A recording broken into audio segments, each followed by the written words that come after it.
Welcome back to the channel. Welcome back to the channel. So, I saw a tweet and I said, let me go verify. Let me make sure this is a real page. You know what I mean? Because Twitter is one of those deals where it's like, it's a reference based type of thing where you can take a tweet and you can put it there and people we can discuss it or whatever. So I went to go check it. So it was a tweet by a coach Doug Samuels who, based on the bio that he has on his Twitter page, he's a director of content at Football Scoop. The hyperlink link that you can click on in his bio indicates that he has been with Football Scoop for over a decade. Also coaches a team. So I said, okay, well, it looks pretty reputable to me. Even though you have the couple people that say, well, he only has this many followers. And I'm just like, it's not a lot of writers and things like that, just have like crap tons. I mean, how many, what's a good follower count for you till you feel like a person kind of is verified? What, 500,000, 200,000, a million? I mean, I don't know. It's people with low follower counts that have more intel than people with 500,000, right? So it kind of matters sometimes, but then in other times it really doesn't, right?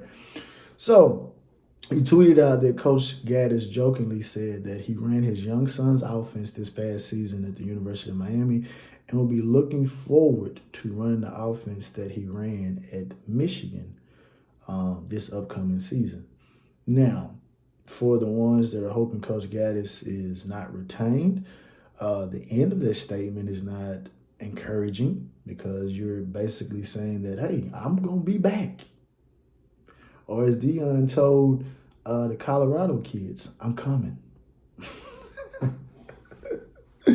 Josh Gaddis is coming. He's coming back, right? Now, but what does this also do, right? It also gets back to the aspect of this discussion that we've been having throughout the year, right? Is some days I've gone out just ready to go as far as discussing this with people, and there's been other days I've been like, you know what, you're not gonna change my mind. I'm not gonna change your mind, right? That's just what it is, right? But my thing is kind of this, right? For whatever reason, people will look to poke. Well, well, it's both sides. We can look to poke holes in the run based offense. We can look to poke holes in the pass based offense, right? And a lot of times, content creators, we will throw out our big board of offensive coordinators or what type of style of offense that you like. We do that defensively too, but offense has really been the one that has really captured the attention of the entire fan base, right? But the way I look at it is like this. The ideal offense is the offense that you can go in and you can identify what your opponent's weaknesses are and you can exploit them. So if they have a weak secondary, let's throw the football. If they have a strong secondary, let's run the football, right? If they're good, excuse me, if they're good at all levels, then we need a good mixture, right? We need to see which one has the hot hand. Let's roll with it, right?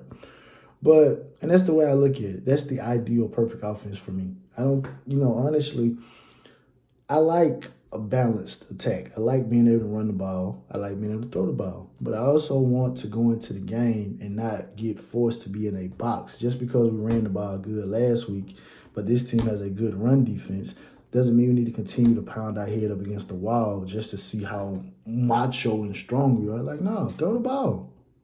Let's throw the ball.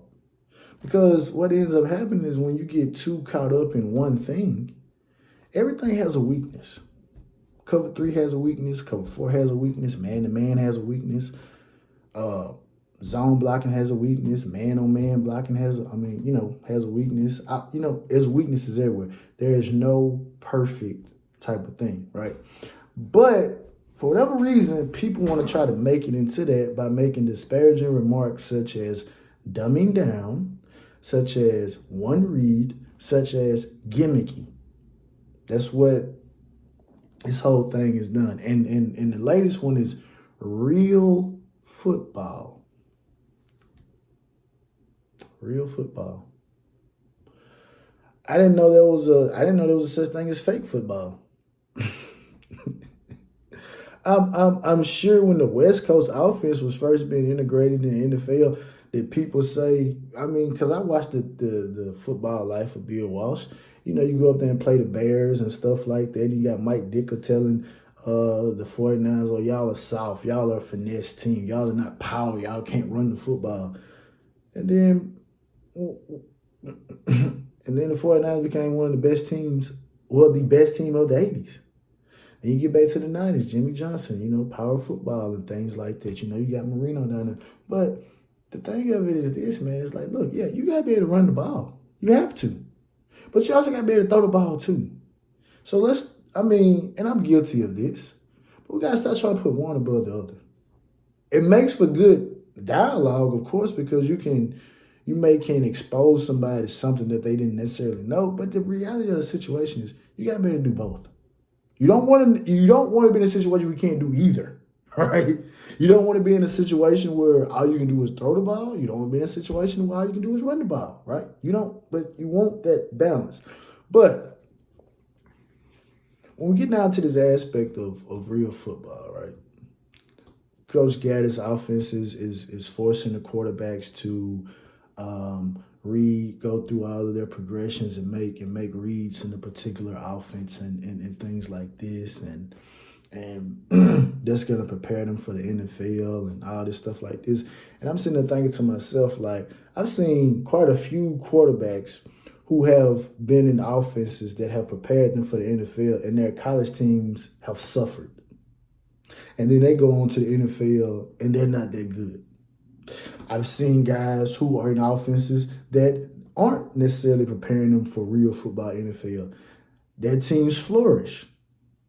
And they still will go to NFL and not do good. Right? So I'm not here to try to, again, put one above the other. But then you may have some situations where you do have some guys that are in pro systems and they go to NFL and they flourish because they have a little bit more talent around them. And the same thing, like you take Patrick Mahomes. Patrick Mahomes wasn't in a winning situation at Texas Tech, but he was able to go and get on the team and he was able to win, right? Russell Wilson. Russell Wilson went to Wisconsin, which Wisconsin was winning, but he was also at NC State before that, right? And he gets drafted to go to Seattle, and they come out and they're winning. So you can have it both ways, right? You can because the way I look at this is like Alabama until Lane Kiffin came, they were playing in a NFL style offense, but nobody was beating down the door for Greg McElroy. Nobody was beating down the door for AJ McCarron. All right? So, I mean, it kind of is what it is. But as Cane fans do, whenever there's an opportunity to crap on the players, especially now, right? Again, because I told you the narrative changed. Especially now, they are going to take it. Now the players are dumb. Players are dumb. And I always go back to this quote that I heard Urban Meyer say, where he told his assistant coaches, and I'm paraphrasing, I don't want to hear no excuse about you telling me that a player cannot learn what it is that we want them to do. If they can't learn what it is that we want them to do, then you're not doing your job. You're not doing your job well enough. You're not finding out a way to make it such that the player is successful. And if that calls for dumbing down something, so what? So what? I thought what we want to do as college football fans is to see our team win. We want to get back to what our team was back in the 2000s. You know, back in the 80s. That's what we want. We want a dominant program.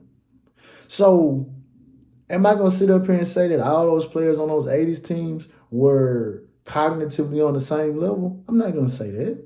Am I going to say that everybody on those early 2000 teams, everybody was on the same cognitive level? No, I'm not going to say that. But what will I say? that everybody understood their job. However said player had to learn how to do their job, they had to do their job. Because I could go out and say that the 0-1 team could have been dumbed down. Because when you got a strong offensive line that can block, you got a quarterback that knows that, hey, when I play action, because that guy's in the box, I got one-on-one on the outside. It gets no simpler than that. I got a matchup advantage with Andre Johnson. I got matchup advantage with Santana. I could say that was simple. I could say it was simple to turn around, hand the ball off to Clinton, Najee, Frank, Willis. I could say that was simple. I could say that's dumbed down football. I could say that, but I'm not going to say it. Why am I not going to say it? Because I'm here for the wins. I don't care how the wins come. I don't care if we have to throw the ball 70 times a game to win. I don't care if we have to run the ball 70 times a game to win. I don't care. But I'm not going to sit up here and be disparaging to players. Now, getting back to this Josh Gaddis alleged quote, because again, there's no audio, there's no visual. We're just going by this person's tweet, right? He had a lot of other tweets from other, guys that were there as well. So again, we have to take all this stuff, I'm not going to say with a grain of salt, but again, without any audio or visual to support it, we're just saying, okay, allegedly he said this. All right, allegedly. But again, allegedly is coming from a reputable source, right? So I'll say that. But oh well, man. If you had to run your young son's offense at the University of Miami, and I shoot you some bail, right? I shoot you some bail. You did deal with some injuries. You did deal with some personnel issues. Everybody's bringing up the different sets of offensive lines that we had and talked about, the same offensive line that we had to begin the season wasn't what we had at the end of the season. But I would say this. It's easy to say that the offense looked better in the first couple of games because we weren't playing anybody. We started with Bethune. We went to Southern.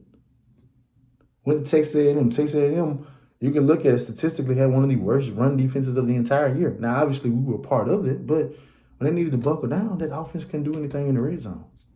We moved the ball between the 20s, but the red zone, I don't know, right? So you can make a case for he needs to be here. You can make a case for he needs to go. It's completely, totally up to you, right? But, excuse me. But with that said, if you can run your young son's offense and we can put some points on the board, you shouldn't feel bad about that. That means that you've done your job as a coach. You got the guys to buy in and they're executing what it is that you're calling on the field, right? If you can run the Michigan offense and do all this, because everyone is seemingly becoming enamored with the Michigan offense. That's the same offense that they've been running since 2016. Same offense. Jim Harbaugh got there in 2016. It's the same freaking offense. It's nothing different. The only thing that's changed is the coordinators and the names on the back of the jerseys, right? But stop making excuses, right? Allegedly, you're getting paid $2 million. Figure it out. I shot you some bail on the video, and I said maybe your inexperience could have been one of the hindrance. You didn't have maybe guys around you, all this kind of internal conflict between you and players and other coaches, whatever. But if you are retained, if you got to dumb it down, man. Who cares? Nobody cares about you being the smartest person in the room when the room is full of people who are ID. Nobody cares that you're the smartest person in the room with people that may be ID. I'm not saying that our players are ID, but I'm just saying it doesn't matter. If you can't resonate to the players that you have failed as a coach. Right? You have failed. Unless you have a person that, again, is ID on the team. And I don't think we have anybody's ID. So that means every one of these players can learn. And it's your job as a coach to teach them. Right? That's your job. Obviously, again, you got personnel stuff, player-related stuff. All right, you got all that. But at the end of the day, nobody cares about what you did at your last stop. Nobody cares about that. We care about the here and now. But Luther Vandross said, here and now. That's what we care about now, right? But anyway, man, it's all about the you. And likes, share, subscribe.